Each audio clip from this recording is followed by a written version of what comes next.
আসলে তখন তোমাকে ঠিক চিনতে পারিনি। পরে তোমার মার সঙ্গে কথা বলে সবকিছু জেনে আমি 50 লক্ষ টাকা লোন স্যাংশন করিয়েছিলাম। স্যার, টাকাটা কিন্তু মা শোধ করবে না, আমাকে শোধ করতে হবে। আর তার উপর সামনে সুদীপার বিয়ে। স্যার, 50 লাখ টাকা আমি শোধ করতে পারবো না কোনোভাবেই। আর যদি বলি তোমাকে 1 টাকাও শোধ করতে হবে না? বলছি মা না একটা ভালো শাড়ি পরে কোথায় যেন গেলেন, কিছুই তো বলে গেলেন না। কোথায় গেছে জানো না? না জানি না। ওই মনে মা আসলো, আমি গিয়ে দেখি।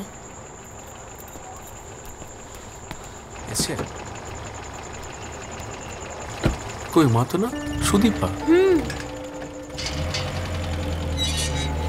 দেখি তো সুদীপা। মা কোথায়?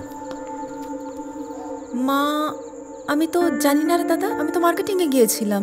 এই রে, একটা বয়স্ক মানুষ বেরিয়ে গেলে কেউ কোনো খোঁজ রাখেনি? কিছু একটা হয়ে গেলে? ওই তো মা আসছে। মা কোথায় গেছিলে?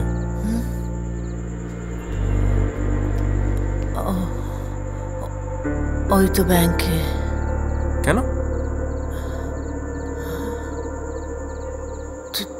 তোর লোনের ব্যাপারে ম্যানেজারের সাথে কথা বলতে। ম্যানেজার আজকে লোনটা স্যাংশন করে দিয়েছে তো। দাদা, তোর লোনটা স্যাংশন হয়ে গেছে? হ্যাঁ। সত্যি? বৌদি, তার মানে আমাদের নতুন বাড়ি হচ্ছে বৌদি। কি মজা।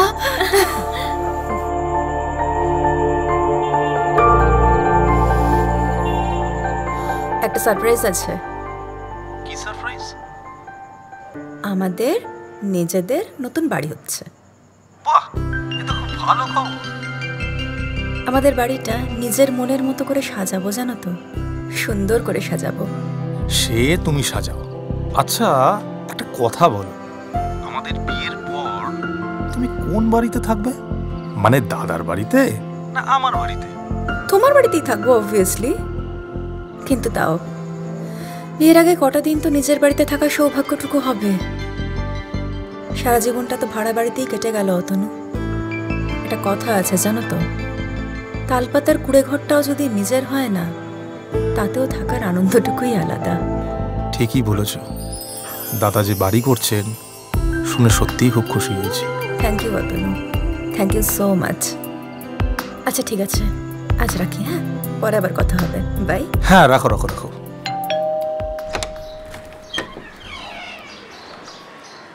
অভিরূপ আছেন? দাদা হ্যাঁ আছেন, ভেতরে আসুন।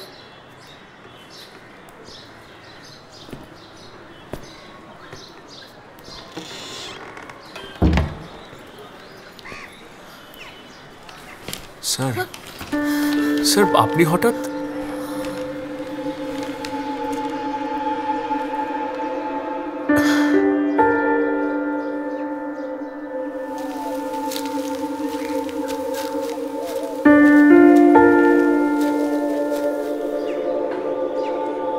স্যার বসুন না প্লিজ। হ্যাঁ,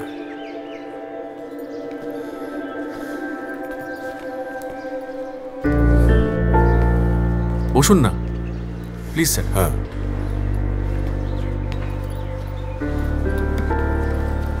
স্যার মানে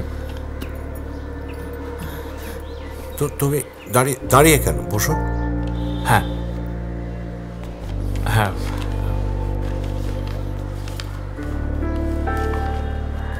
চা, এই বৌমাকে বল ওনার জন্য চা বানাতে। অত ব্যস্ত হওয়ার কিছু নেই।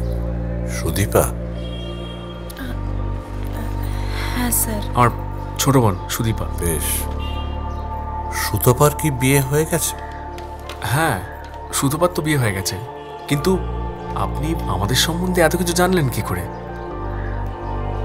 ও নিশ্চয়ই মা বলেছে, তাই না? তাহলে ইনি আমার স্ত্রী। নমস্কার। আচ্ছা, স্যার আপনি চাটা খেয়ে নিন, তারপরে না হয় আপনাকে জমিটা দেখাতে নিয়ে যাবো। মানে আমার সব দেখা হয়ে গেছে। আমি তোমার জন্যই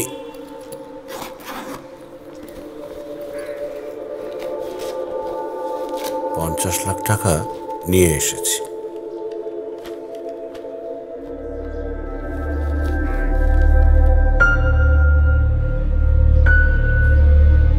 $50,00,000?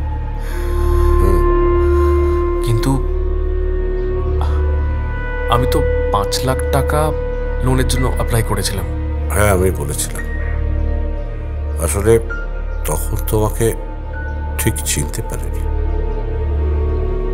পরে তোমার মার সঙ্গে কথা বলে সব কিছু জেনে আমি $50 লক্ষ লোন স্যাংশন করিয়েছিলাম।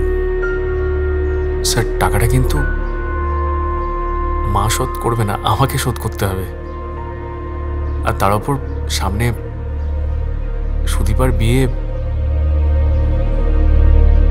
স্যার এই $50,00,000 আমি শোধ করতে পারবো না কোনোভাবেই। আর যদি বলি তোমাকে $1 শোধ করতে হবে না?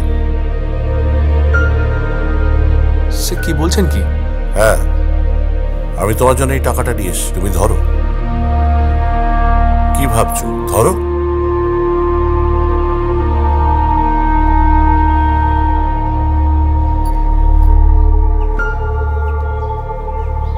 আর বাড়িটা খুব সুন্দর করে বানিও। আসলে তোমার বাড়ি তো আমারও বাড়ি। আমি আজ উঠি তাহলে, আসি। ঠিক আছে, আসুন।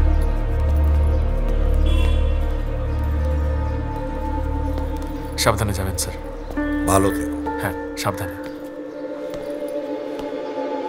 কি ব্যাপার বলো তো বৌদি? ঠিক বুঝতে পারলাম না।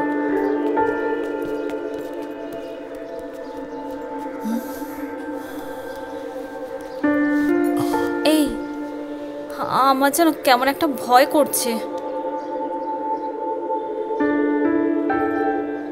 মা, তুমি কি $50,00,000 কথা বলেছিলে? না, আমি কিছু বলিনি, আমি কোনো কথা বলিনি। কিন্তু টাকাটা যখন দিয়েছেন উনি, রেখে দে। মানে $50,00,000 ছেলে খেলা কথা? আমি শোধ করতে না পারলে মাথা খারাপ হয়ে যাবে আমার। কিচ্ছু হবে না, আমি বলছি তুই রেখে দে, তারপর একটা ভালো দিন দেখে বাড়ি তৈরির কাজটা শুরু কর।